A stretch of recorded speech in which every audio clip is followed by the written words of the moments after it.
Alright guys, so I am here to talk about something that is not directly gun or garden related, but if you're doing a lot of practice with your guns, or if you carry a gun for self-defense, or even if you don't, or if you spend a lot of time working in the garden, this is actually something that could be quite important.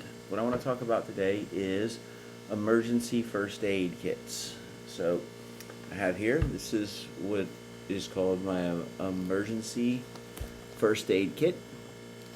Some people call it an IFAC as an abbreviation. So this, though, has some tools in it that could save a life.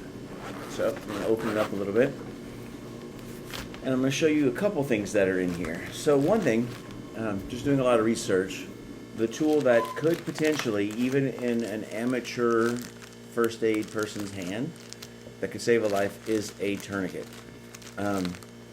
Let's say I'm working in the garden, I slip with something, a knife or something, and I cut myself along the arm real bad, and it's an arterial bleed, meaning an artery, and it's bleeding very fast. This could literally save your life. And it's easy to use. Even a kid could use it. You take it out, you wrap it around above where the bleed is, and it has what's called the windlass. You crank it like you would a hose, tighten it down, and it'll stop the bleeding. So you want to be careful though. You want to get a quality tourniquet. This is a soft T tourniquet, which is considered by many to be a top of the line. The Cat T or the Cat 7s are also considered good by many. But you don't want to get some junk made in China Amazon tourniquet. Spend a little extra, get a decent one. Good tourniquets are somewhere right now about $25–$35 each, so they could save your life. Now another tool that could save a life, let's say you're walking, you trip, you fall, get in a car accident, and you get stabbed in the gut. This is what's called a pressure dressing. This is my favorite style of pressure dressing. It's called an OLAES, O-L-A-E-S. The Israeli bandage pressure dressings are also popular.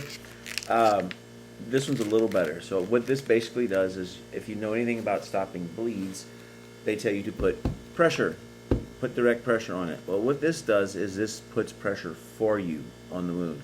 So you're not having to sit and hold it yourself and getting tired and fatigued. You could also, if you're using this on yourself, you're getting fatigued from holding the pressure, you don't have to worry about that. So this would be my number 2. So tourniquet would be the number 1 most valuable thing in an emergency first aid kit that could be used potentially to save a life. Number 2 would be a pressure dressing of some sort. I prefer an OLAES, however, Israeli pressure dressings are also good. Alright, so a few other things that come in handy. Gloves, right? Because you're dealing with blood. If it's not your blood, you're probably not going to want it all over you. Medical tape, compressed gauze, and medical shears. So this could be used to treat a less serious wound and allow it to stay clean and perhaps prevent blood from getting everywhere for a little bit less serious of a wound. So now another thing, and I have 2 of these, 2 different ones in here that can be helpful in everyday carry situation. These are chest seals. Now these take a little bit more skill to use than a tourniquet or a pressure dressing, but this is if you're wounded in a lung. This allows you to continue to breathe effectively. Now there's lots, I'm not going to go into the videos about exactly how to do it. I'm not a professional medic. I did work and do medical training in the military to an extent, but there are better, more equipped people to instruct these things. I'm just going over, these are some things I carry myself.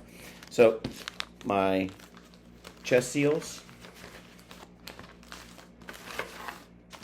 compressed gauze,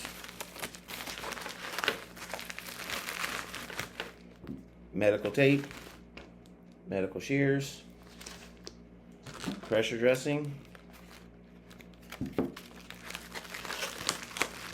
and my tourniquet all go into my individual first aid kit, my IFAC.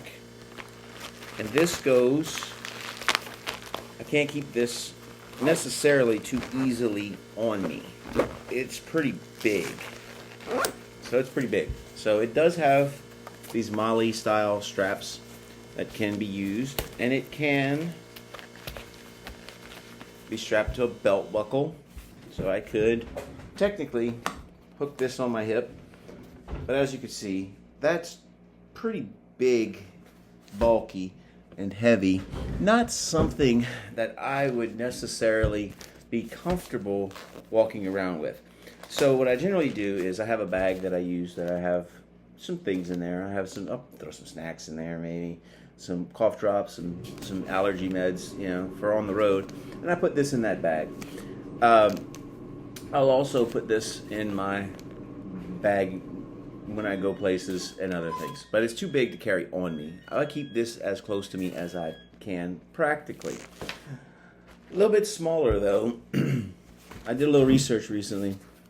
As I dealt with, I like having this around. Lives are valuable. So I liked having this around, but I couldn't keep it with me at all times. So I got this little everyday carry pouch. And this is handy. So this is just some stuff that's too big for my pockets, but that I like having. So I have 2 emergency first aid items in here.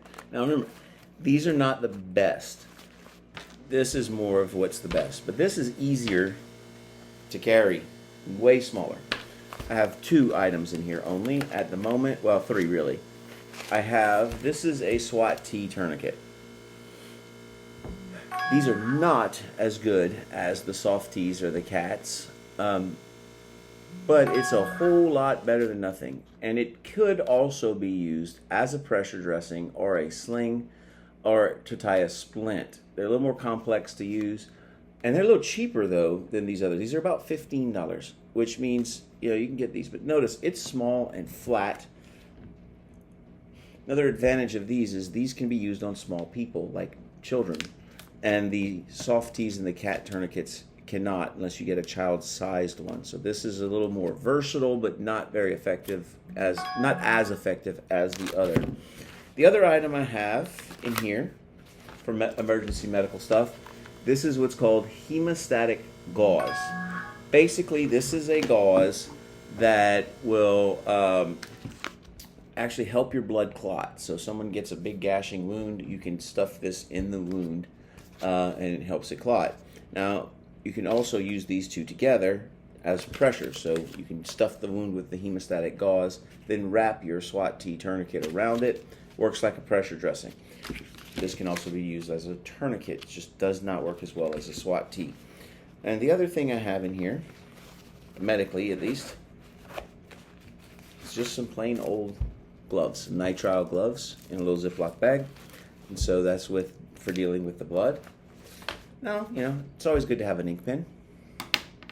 And in this other little pouch, I have a multi-tool I can use to cut some of the hemostatic gauze if I have multiple people to deal with. I can use it to pull splinters. I can use it to work in the garden. So these things are some of the stuff that I carry for emergency first aid.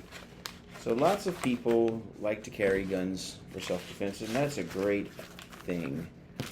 However, you are more likely to save a life with a tourniquet or some gauze or some hemostatic gauze than you are with a gun. So they're good things to have because human life is precious, because we are all created in the image of God. So my everyday carry with my emergency first aid stuff in it, and my individual first aid kit, which I keep as close to me as I can practically. So that's all I have for you guys today. Hope this video helps a little bit, and enjoy.